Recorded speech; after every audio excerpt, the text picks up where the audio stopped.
नमस्कार दोस्तों, मैं अनूप राणा एक बार फिर आपके सामने एक छोटी सी वीडियो लेकर आया हूं और ये वीडियो रिलेटेड है कुछ एग्ज़ाम में पूछे जाने वाले महत्वपूर्ण प्रश्नों से। इस वीडियो में मैं ज़्यादा प्रश्न तो नहीं लेके आया हूं, लेकिन जितने हैं आज यहीं से शुरू करते हैं और फिर अगर जो है आपको पसंद आया तो फिर जो है मैं इसको आगे बढ़ाऊँगा। तो दोस्तों, आज का जो पहला क्वेश्चन है वो है मॉन्ट्रियल प्रोटोकॉल किस वर्ष लागू हुआ था। इसमें पहला क्वेश्चन मॉन्ट्रियल प्रोटोकॉल हुआ कब था। तो देखिए, सबसे पहले जो ये मॉन्ट्रियल है ये कनाडा की एक सिटी है। यहाँ पर जो सम्मेलन होता है 16 सितंबर 1987, याद रखना आपने, मॉन्ट्रियल प्रोटोकॉल कब हुआ था और कब लागू हुआ था, दोनों अलग अलग क्वेश्चन है। कब हुआ था? 16 सितंबर सन 1987।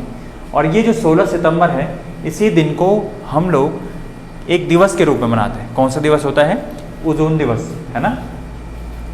अब देखिए, मॉन्ट्रियल प्रोटोकॉल हुआ कब था? तो ये हुआ था 16 सितंबर सन 1987 को। और लागू कब हुआ था? लागू कब हुआ था? 2 साल के बाद 1989 को ये लागू हुआ था। और अगर पूछेगा भारत ने इस पर हस्ताक्षर क्या 1989 में किया था? नहीं, भारत ने इस पर जो है 2 साल के बाद हस्ताक्षर किया था 1980। ठीक है। अगर बात करें ओजोन की, तो ओजोन लेयर के बारे में आप सभी लोग जानते होंगे। ओजोन लेयर पृथ्वी के समताप मंडल में पाई जाने वाली एक ऐसी लेयर होती है जो पृथ्वी में आने वाली पराबैंगनी यानी अल्ट्रावायलेट रेस को, पराबैंगनी किरणों से हमें बचाती है। और जो है ये जो ओजोन परत है इसके क्षरण के बारे में सबसे पहले पता लगा था 1985 में। इसीलिए जब इसका पता लगा तो बाद में जाकर 2 साल के बाद ये ऐसा एक जो है प्रोटोकॉल, एक जो है ऐसा पूरा जो है प्रोटोकॉल हुआ था, संगठन बिठाया गया था जिसमें इस चीज़ के बारे में डिस्कस किया गया था और बाद में इसके लिए महत्वपूर्ण सुरक्षा के लिए कदम उठाए गए। पहला क्वेश्चन दोस्तों, जिसका आंसर मैंने कल लागू कब हुआ था 1980।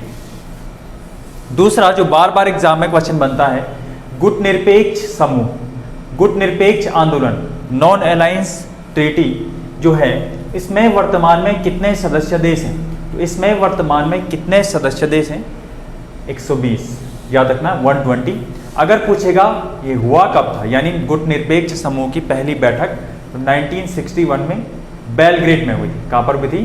बेलग्रेड में हुई थी। और इसमें भारत भी एक संस्थापक सदस्य के रूप में शामिल हुआ था।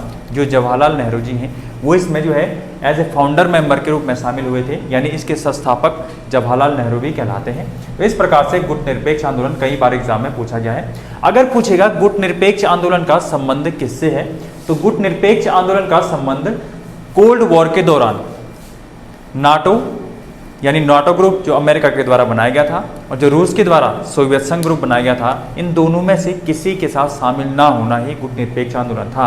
हालांकि उस परिप्रेक्ष्य में वो उस प्रकार से कह सकते हैं। और वर्तमान में गुट निरपेक्ष आंदोलन का मतलब भी यही होता है कि किसी का पक्ष ना लेकर अपना जो है एक स्वतंत्र पक्ष रखना या फिर जो है किसी गुट में शामिल ना होना, यही गुट निरपेक्ष समूह है। भारत की विदेश नीति में गुट निरपेक्षता एक महत्वपूर्ण शब्द जो है वो यहाँ पर अंकित किया गया है।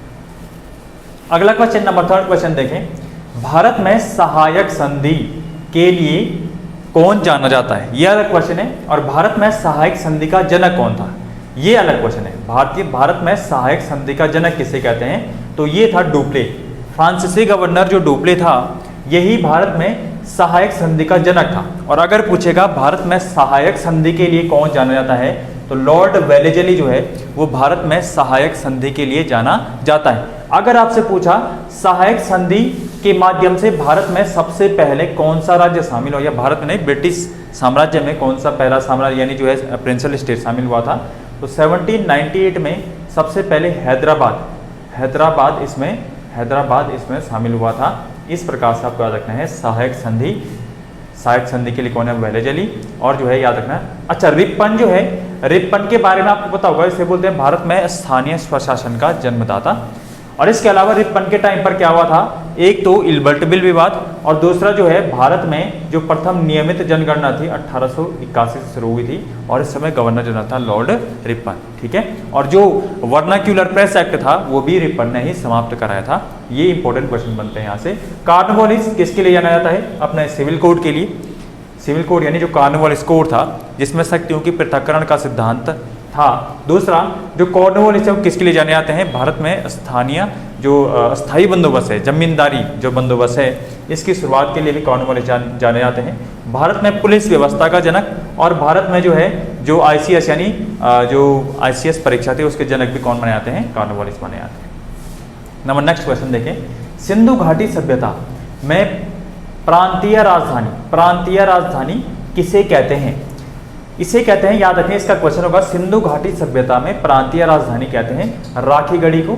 राखीगढ़ी था हरियाणा में, और याद रखना भारत में जो राखीगढ़ी है वो अभी तक जितने भी सिंधु घाटी सभ्यता के नगर मिले हैं उनमें सबसे बड़ी साइट है।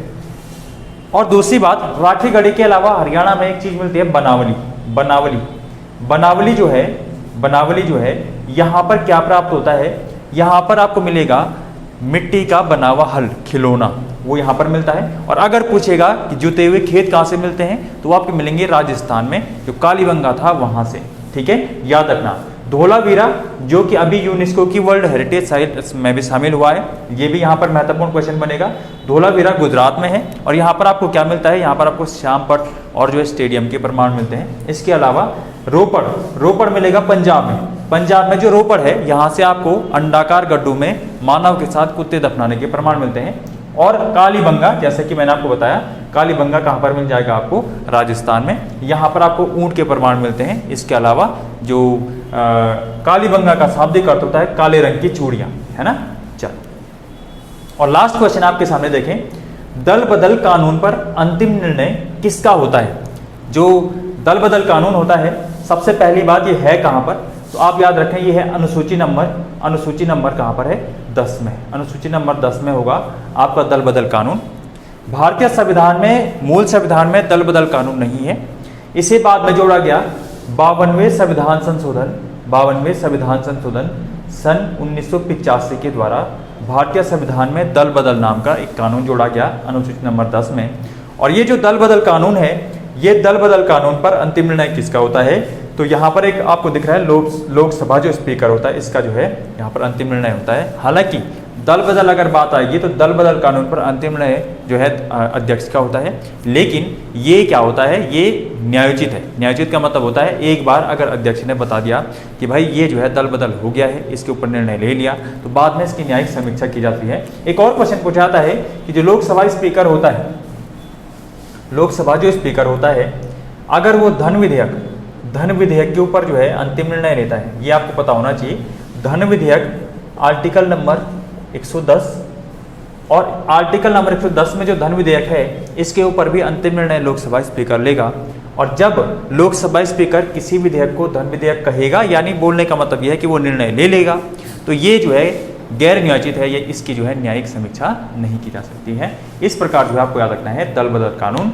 ठीक है, इसके अलावा जो है अगर बात करें यहाँ से कि राज्यसभा का उपसभापति, तो ये राज्यसभा का उपसभापति से एक क्वेश्चन पूछा जाता है कि जब संयुक्त अधिवेशन आर्टिकल नंबर 108 के अनुसार होता है तो इसकी अध्यक्षता कौन करता है?